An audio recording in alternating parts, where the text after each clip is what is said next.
Welcome to This Explainer. Today, we're diving straight into the fascinating and frankly mind-blowing physical reality of how trauma changes the human organism. We're looking at the groundbreaking insights from Dr. Bessel van der Kolk's decades of research to see exactly how profound psychological pain literally rewires our biology.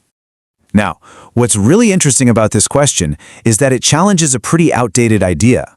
For a long time, the medical and psychiatric fields basically treated severe trauma as just a bad memory you needed to, get over. It was viewed as a purely mental roadblock. But as we're going to see, that perspective completely misses the fundamental reality of what is actually happening beneath the skin. Here is the absolute crucial takeaway. Trauma isn't just an event that took place years ago. It is an active, ongoing physiological imprint. It fundamentally recalibrates our biological alarm system. The survivor's body remains hyper-vigilant, constantly prepared to be assaulted or violated all over again, which makes it incredibly difficult to just feel safe in the present moment. So in this explainer, we're going to cover the hidden epidemic, rewiring the alarm system, the limits of talking in pills, 3 distinct avenues to healing, and finally rethinking public health. Let's get to it. Part 1. The hidden trauma epidemic. And trust me, it's not just a battlefield issue. Look, when we hear the word PTSD, almost all of us instantly picture a soldier returning from a war zone, right? And while war trauma is absolutely profound, the CDC data reveals a much closer, deeply uncomfortable truth about where trauma actually happens. These staggering statistics prove that the epidemic of trauma is an everyday, domestic reality. It's happening right in our own neighborhoods. 1 in 5 Americans sexually molested as children. 1 in 4 beaten by a parent to the point of leaving a physical mark. 1 in 3 couples engaging in physical violence. For literally millions of people, the war zone isn't some foreign battlefield. It's their own home, the exact place they're supposed to feel the safest. Part 2. Rewiring the alarm system and the biological imprint. To understand why trauma is so stubbornly hard to shake, we have to look at the actual machinery of the brain. And our understanding here has evolved dramatically. Think about it. In the 1980s, PTSD finally became an official diagnosis. But it wasn't until the 1990s, with the invention of the fMRI machine, that scientists could actually visualize the brain as it processed memories and emotions. This neuroimaging revolution was a total game changer. It proved that trauma causes actual physical changes to the brain's circuitry. It basically creates an anatomical tug-of-war, completely shifting the brain's delicate balance. Think of the amygdala as your brain's smoke detector. It spots threats and triggers those instant fight-or-flight stress hormones.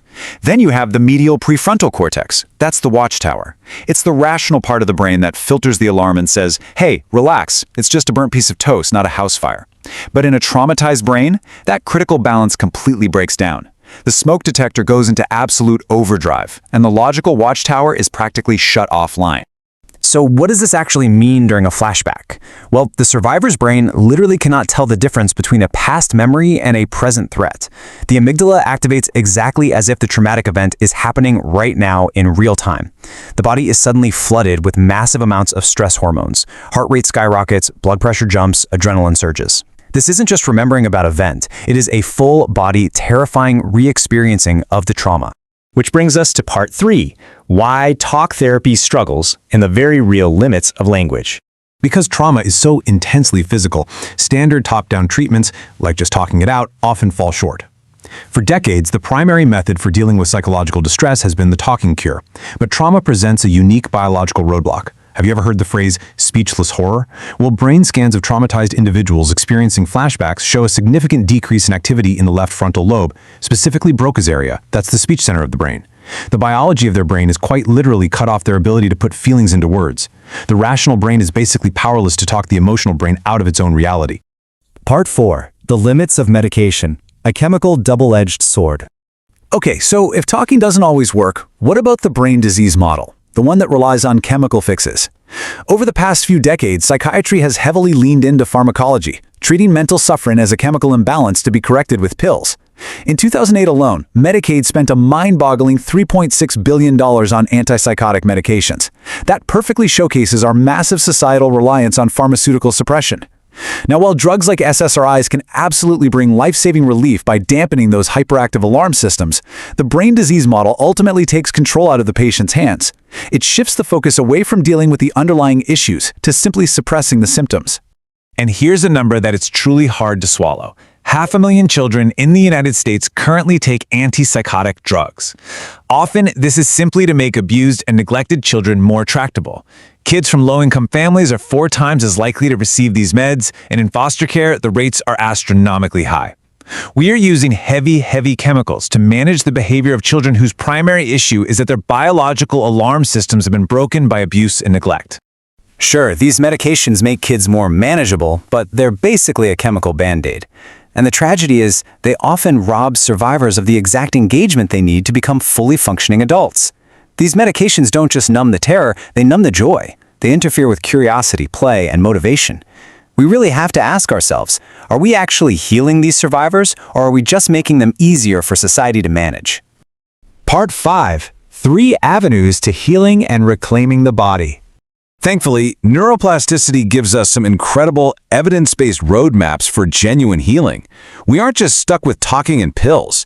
In fact, most survivors need a combination of approaches to fully recover. Top-down approaches involve talking and connecting with others to understand context. Medication is pharmacological, used to temporarily shut down inappropriate panic reactions. But the real game changer? That's the bottom-up approach.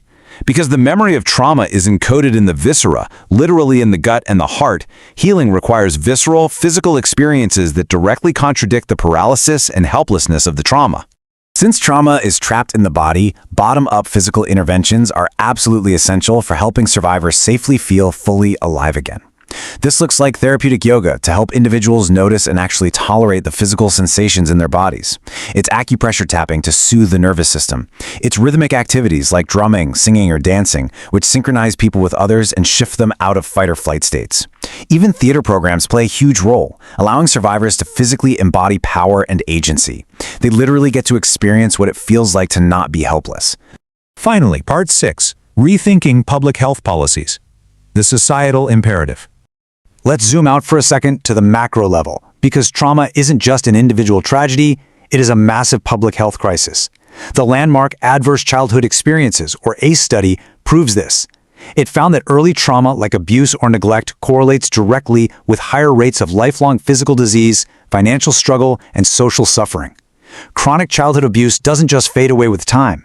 It predictably stunts the physiological and social development of millions of people. Our early caregiving environments actually physically shape our immune systems and our brain architecture. So to stop this hidden epidemic, we must fundamentally shift our public health system to focus on providing safety rather than just masking symptoms. First, we've got to foster environments that promote secure childhood attachments, because a visceral feeling of safety with another human being is the absolute foundation of resilience. Second, we have to move away from overprescribing chemical restraints to traumatized kids. And third, we really need to adopt the developmental trauma disorder diagnosis. Right now, abused kids are constantly misdiagnosed with bipolar disorder or ADHD. If we get the diagnosis right, we can finally treat the root cause, disrupted attachment and biological dysregulation. I want to leave you with this final, really provocative thought. What if the ultimate key to healing trauma isn't just treating the individual brain, but rebuilding a society where everyone can physically experience safety?